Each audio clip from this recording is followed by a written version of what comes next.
Muito bem. Nos últimos anos, a gestão de pessoas no Brasil ganhou bastante notoriedade nas discussões empresariais. Portanto, nós vamos discutir a evolução da gestão de pessoas no Brasil. Para entender a evolução da gestão de pessoas no Brasil, é necessário remetermos a discussão ao surgimento da área de RH no Brasil. Esta é uma área que vai surgir no Brasil num regime controlador, que é o regime da ditadura Vargas.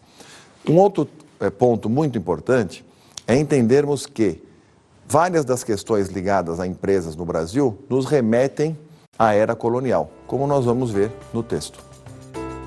Toda a estrutura de nossa sociedade colonial teve sua base fora dos meios urbanos. É preciso considerar esse fato para se compreender exatamente as condições que, por via direta ou indireta, nos governam até muito depois de proclamada a nossa independência política e cujos reflexos não se apagaram ainda hoje. Como vimos, muitas das questões atuais têm explicação na história, em especial no período colonial, sobretudo essa questão de controle. Ainda continuando sobre a evolução da gestão de pessoas no Brasil, um ponto marcante a ser discutido é o fim da escravidão, o fim do período escravocrata. Após quase 400 anos de trabalho escravo, o Brasil se vê diante da necessidade de remuneração de mão de obra, em especial os latifundiários da época que estavam acostumados a trabalhar com mão de obra escrava e nem sequer tinham ideia de como fariam para trabalhar com mão de obra assalariada. Ademais, aos escravos foi dada a opção de continuar trabalhando remunerado e não trabalhar. O que acontecia é que, depois de quase 400 anos de herança escravocrata, para muitos daqueles escravos, se não para todos, trabalho, independentemente de ser remunerado ou não remunerado, tinha relação com prisão, tinha relação com maus tratos. Então, a grande maioria optou por não trabalhar. A seguir, vamos ver o trecho de um filme chamado Cafundó. Nesse filme, fica claro o paradoxo entre o fim da escravidão e a resistência ao trabalho, de forma que vamos perceber que alguns ex-escravos, agora na situação de trabalhadores assalariados, ficam em dúvida se devem ou não continuar trabalhando. Vamos acompanhar esse trecho.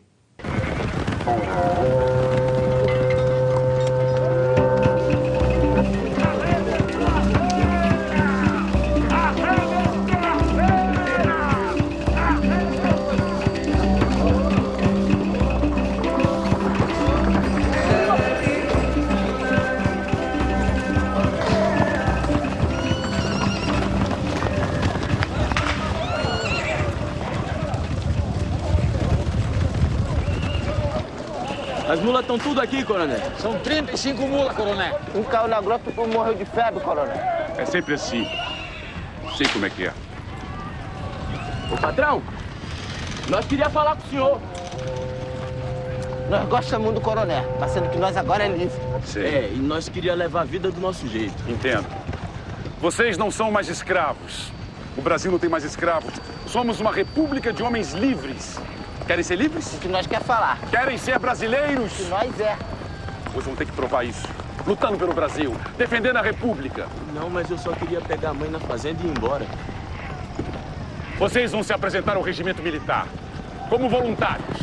Vão lutar com o Marechal Floriano em Tararé, com os pica-paus contra os maragatos. Dei minha palavra que mandaria meus homens. Não decepcionem. Como retratado no filme, essa foi uma situação comum entre os negros escravos, naquele momento já ex-escravos. Por conta disso, os latifundiários ficaram em situação bastante complicada, porque ficaram praticamente 400 anos trabalhando com mão de obra escrava.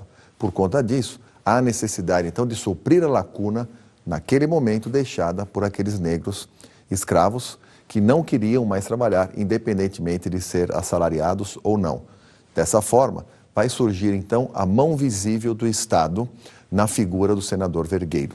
O senador Vergueiro foi muito importante para a chegada de mão de obra imigrante ao Brasil, para suprir a lacuna deixada pelos escravos com os latifundiários, porque usou dinheiro público para facilitar a vinda desses europeus, em geral europeus, saindo ou fugindo de condições subhumanas de seus países. Entretanto, a situação da escravidão no Brasil não se resolveu assim facilmente, como nós vamos ver no texto a seguir. estava materialmente condenado após 1850 e politicamente sob crescente pressão a partir de 1880.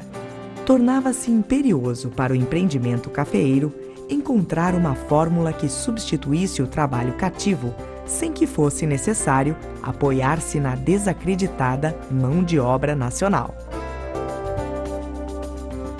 Como vimos, a situação dos latifundiários era uma situação complicada. Eles tiveram, então, de aceitar essa opção do senador Vergueiro, que também era um latifundiário, de substituir a mão de obra escrava negra por mão de obra agora remunerada, branca ou imigrante.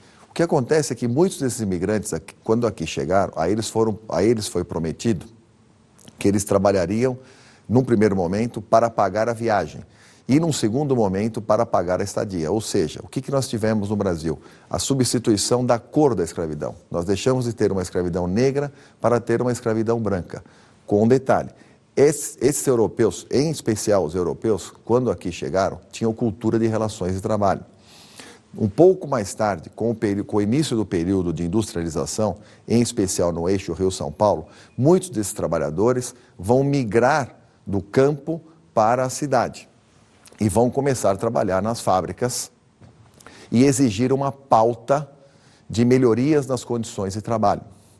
É exatamente nesse momento surgiram os movimentos anarco-sindicalistas que também deram origem a outros movimentos sociais. Esses movimentos anarco-sindicalistas tiveram origem por conta da cultura de relações do trabalho do povo europeu que aqui chegou. Passaram a se organizar e, como já foi dito, surgiu uma pauta de exigências por melhores condições de trabalho. Vai surgir também uma exigência de por direitos trabalhistas. Estas exigências